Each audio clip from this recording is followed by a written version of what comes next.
عرفت ان ماتش الاهلي والزمالك بقى يوم 13/7؟ عرفت.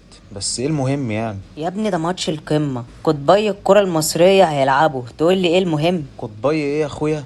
هو انتوا عايزين تحطوا نفسكم في مقارنة مع الاهلي وخلاص؟ يا ابني المقارنة دي موجودة من زمان، انتش فاهمك انت. يا حبيبي دي مقارنة وهمية مش موجودة على ارض الواقع من الاساس. عارف منافس الزمالك الحقيقي مش الاهلي خالص. امال مين يعني ابو العريف؟ المنافس الحقيقي يا حبيبي بتاعك هو اي فريق بيطمح انه ياخد المركز التاني بعد النادي الاهلي، لان ده اكبر انجاز بالنسبه لك، وهو ده اللي بيدخلك بطوله افريقيا وبتطلع منها من دور المجموعات. ومش بتطلع طلوع عادي، ده انت بتطلع حصاله. انت عارف انديه الشركات بتمثل خطر كبير جدا على الزمالك اكتر من الاهلي. لا والله. عندك مثلا انبي 2005 خد من الزمالك المركز الثاني ودخل على حسابه بطولة افريقيا. وعندك في 2006 الزمالك خد المركز السادس في الدوري، ورا مين بقى؟ ورا أندية شركات ومؤسسات كانوا الحرس وإنبي وبتروجيت على ما أتذكر. وايه كمان؟ لا دول كتير. عندك مثلا 2014 سموحة خد المركز التاني برضو من الزمالك وشارك على حسابه في بطولة أفريقيا. و2017 المقصة مرات المقص خدت منكم برضو المركز التاني ولعبت على حساب الزمالك في بطولة أفريقيا. وبرضو الموسم اللي احنا فيه ده 2023 بيراميدز واخد منك المركز التاني وهيلعب على حسابك أفريقيا، واخد منك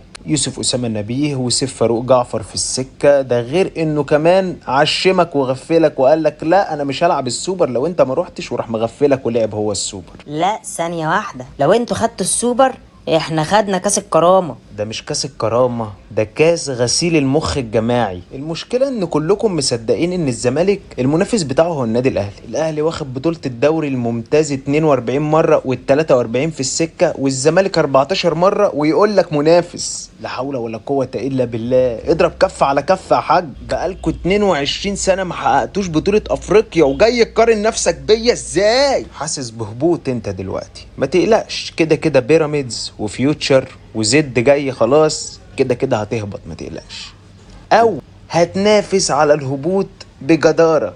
انا مش عارف الدنيا حررت ليه كده، انا بفكر انام شوية هنا في الاسانسير.